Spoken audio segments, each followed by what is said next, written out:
Chambre des notaires du Rhône vous présente Mon notaire et moi.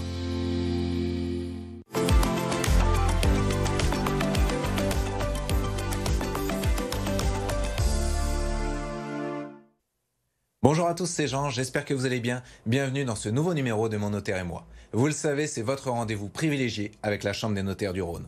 Aujourd'hui, j'ai le plaisir d'accueillir Maître Alexis Lehuchet, membre de la Chambre des notaires du Rhône, qui est ici pour nous parler de transmission et de donation. Alors bonjour Maître. Bonjour Jean. Est-ce que vous pouvez nous expliquer ce qu'est un testament ? Donc le testament, c'est un acte manuscrit au notarié pour lequel on va organiser sa succession. Donc on va transmettre son patrimoine au jour du décès. Il y a bien évidemment des conditions de fond et de forme, mais pour ça, je vous invite à consulter votre notaire pour encadrer tout ça. Justement, pour approfondir le sujet, on a eu la chance de tourner un reportage dans vos locaux. Aujourd'hui, Bernadette rencontre son notaire pour une raison bien particulière, rédiger son testament. Pas mariée et sans enfant, c'est pour elle le meilleur moyen de transmettre son héritage en toute transparence et sans litige possible. Le notaire, c'est quelqu'un en qui on a complètement confiance et on peut dire toutes nos pensées et comment on va rédiger cet héritage. Et puis, si on a plusieurs personnes à qui on veut donner quelque chose, à ce moment-là, tout est noté et enregistré. Dans un testament, on peut mettre, entre guillemets, j'allais dire ce qu'on veut, dans le sens où on définit vraiment les héritiers. Après, bien évidemment, il y a un cadre de forme pour rendre le testament valable, pour pas qu'un proche puisse attaquer la nullité de ce testament. L'autre aspect important de faire le testament chez le notaire, c'est la conservation de ce testament. On va l'enregistrer dans un fichier national et tout notaire qui ouvre une succession en France a l'obligation de consulter ce fichier. Par ailleurs, le notaire va aussi conserver l'original au sein du coffre-fort de l'étude. Nous avons ce coffre avec tous les testaments répertoriés depuis des générations et c'est comme ça qu'on peut retrouver le testament et donc les volontés du défunt.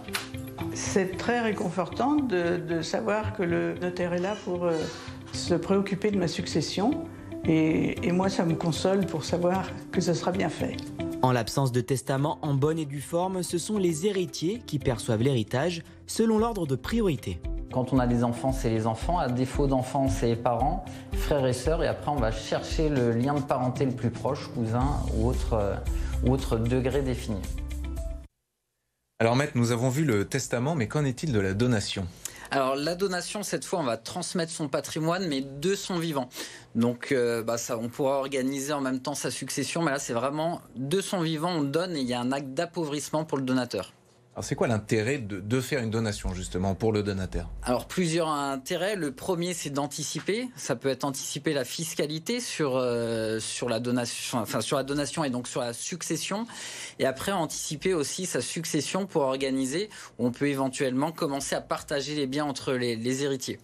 Alors quand on donne, on a l'impression de s'appauvrir, mais il y a aussi le fonctionnement de l'usufruit, de la nue propriété, qui permet un peu de mitiger tout ça. Est-ce que vous pouvez nous expliquer ? Voilà, effectivement, on va pouvoir adapter la situation en fonction du client et on peut ce qu'on appelle démembrer la propriété, c'est-à-dire conserver l'usufruit, c'est-à-dire l'usage et les fruits, donc les revenus, donc l'usage, un droit de jouissance.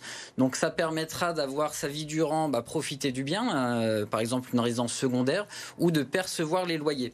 Et ce patrimoine sera transmis après aux enfants généralement à son décès. Qui ont du coup la nue propriété. Voilà, ils ont une quote-part de propriété, ça a pour incidence en cas de vente du bien, il faudra leur accord et ils auront une quote-part du prix aussi. Et au décès du donataire, la nue propriété et l'usufruit se rassemblent pour refaire. Exactement, et vous ne repayerez pas de droit dessus puisque justement ça a été donné par anticipation.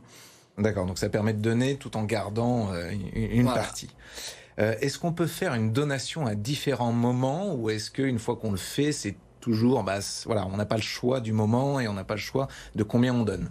Alors, on peut faire une donation quand on veut. Bien souvent, généralement, on constate que c'est plus quand on rapproche de la retraite, parce que quand on est jeune, on constitue plutôt son patrimoine.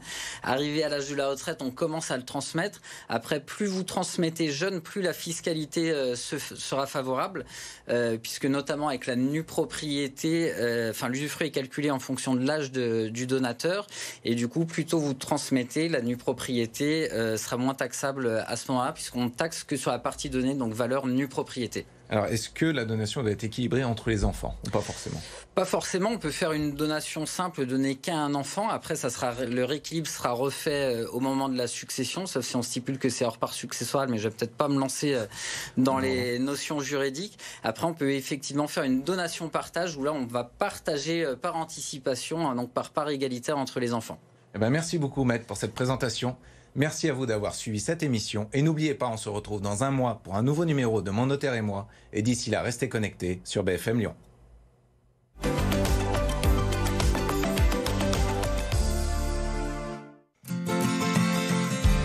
La Chambre des notaires du Rhône vous a présenté Mon Notaire et moi.